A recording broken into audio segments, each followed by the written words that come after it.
What's going on, everybody? It's just another day in the kitchen, back with another episode. I'm sorry, guys, I missed this last week. I am a little bit sick. I'm sure you guys can kind of hear it in my voice. You know, it is what it is. Luckily, it's not coronavirus, so that's great news. But I wanted to go ahead and make this video for you guys just to stay consistent and to show you some cool pickups we've had in these most recent drops. Now, as always, before we get started, make sure you guys are following the kitchen on Instagram at We Don't Cook Food. All that social media, all that good stuff. We don't cook food. Just so you guys are up to date. You never miss a drop. You never miss some new inventory. But yeah, guys, I hope you guys have been doing well. I wanted to make this little intro before we hop into this video. I really like these new pickups. I'll be talking about them. As you guys can tell, these are the Yeezy Zyons that just dropped this past Saturday that we were lucky enough to hit on and cook. And then, of course, the Yeezy foam runners, which everybody wants to see. So let's go ahead and tune into this, guys. Thank you guys for checking in, and let me know what you guys think in the video, and let me know if you guys have had any new pickups lately. All right, let's get into it. All right, guys, so the first thing I want to start off with the review is the actual Yeezy foam runner Ararat, or however you say it right here. I wanted to show you guys what the actual box looks like. It's pretty plain compared to the original 350 box or anything like that. As you guys can see here, the boxes do come pre-taped, I guess, to kind of show that they haven't been tampered with or anything like that. It's definitely a different design for the box. It's overall smaller, way less branding, and I don't think that it would necessarily not pass as DS with that tape cut.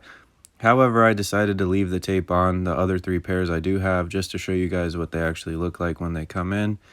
As for the sneaker itself, or the foam runner itself, what can I say, man? It's super light. I don't know what the actual material is. I guess it's like a foam-based material or kind of boost. The shape itself, super unique, super different. I think that it's definitely a different design. I wanted to just show you guys the actual whole thing itself right here. I think that it's interesting. Now, my size, for some reason, goes for about $600. I unfortunately did not hit my size 13. However, this is what the rest of the contents look like. Here you can see this is the traditional label that we're used to seeing on the actual 350 boxes, 700 boxes, and pretty much any kind of Yeezy release. This time, however, as you guys can see, it is on the inside of the actual sneaker box, so don't fret. I was kind of disappointed when I first saw it, thinking that, the box would be a lot more plain. However, when I see it now on the inside, I think that it is kind of cool. The actual foam runner branding isn't bad. I think that they did a pretty good job. At least they're not wasting space, and everything fit pretty snugly. This tag right here, of course, came with the actual foam runners themselves. They weren't attached to the actual sneakers, but I just wanted to, show you guys and of course, at any moment, if you guys need to use this as like a legit check, feel free to pause the video at any time so you could compare it, because everything that you see on the channel, on the Instagram, is always for retail. It's always legit, straight from the source. Again, these came from Yeezy Supply. They dropped not too long ago, maybe like a week ago, 2 weeks ago. And again, I was a bit sick, so I didn't get to review them immediately, but I just want to get your guys' thoughts and opinions. We first saw these on Kanye not too long ago. I know at first people were kind of reluctant. They were all calling it the Yeezy Crocs. However, I just wanted to show you guys, what they actually look like. They definitely look like a shoe of the future. It's definitely more aerodynamic. It's an interesting shoe shape.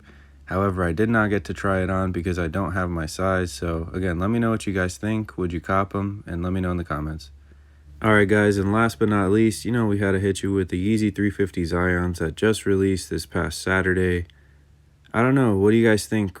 Originally, they were being touted as the Turtle Dove 2.0s. I'll go ahead and throw a picture up right now of the original Turtle Doves.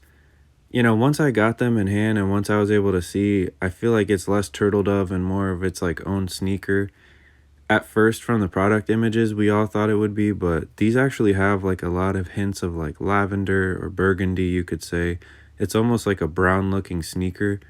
Now, as always, I want to go ahead and run through the box with you guys before we get more in depth. This is what I meant when I was talking about the actual branding on the box.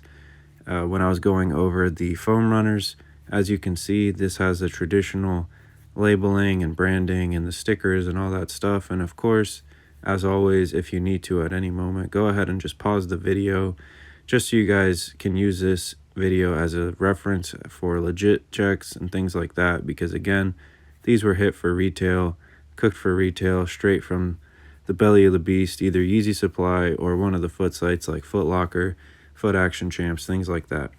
So if you guys saw my most recent video before this, I went ahead and made a guide on how I planned on copying them. And of course, it did work. We were able to touch like 4 or 5 pairs, as you guys can see. I wanted to just go ahead and run through them with you guys. Now, most prices are under $300 besides the base sizes, which are like 4, 5, 6, size 7. My size right now, size 13, is going for a little bit over 300, which after profit, StockX takes a big chunk, so not making too much. Personally, I do like them. I don't actually really wear any of these V2s anymore just because it's just been so played out to me, and I don't know, man. Yeezy's definitely not what it used to be, but I don't hate this pair right here. Definitely, I think it's cool that they did something new, something different. I like the stripe and how it's darker, and I like that these are just kind of like a darker shoe. I personally don't wear a lot of light colors, but I just want to know what you guys think. Were you able to hit on any pairs? What are you going to do with them? Are you going to be flipping them? Are you going to be wearing them? And are you going to be holding them? Because personally, I feel like this is definitely a hold pair. I think in just a couple months, these might touch 400, as most Yeezys do. I think that people are going to regret not picking these up once they see them in hand, once they see them on feet. Me personally, again, I probably would wear them if I was into Yeezys like that again, but I've been pretty much just sticking with the old V2s that I have, like the Yeezy Breads and things like that. So again, guys, this is just a new video. Let me know what you guys think. Thank you for cooking with us. Stay safe and let me know in the comments. Take it easy. Peace.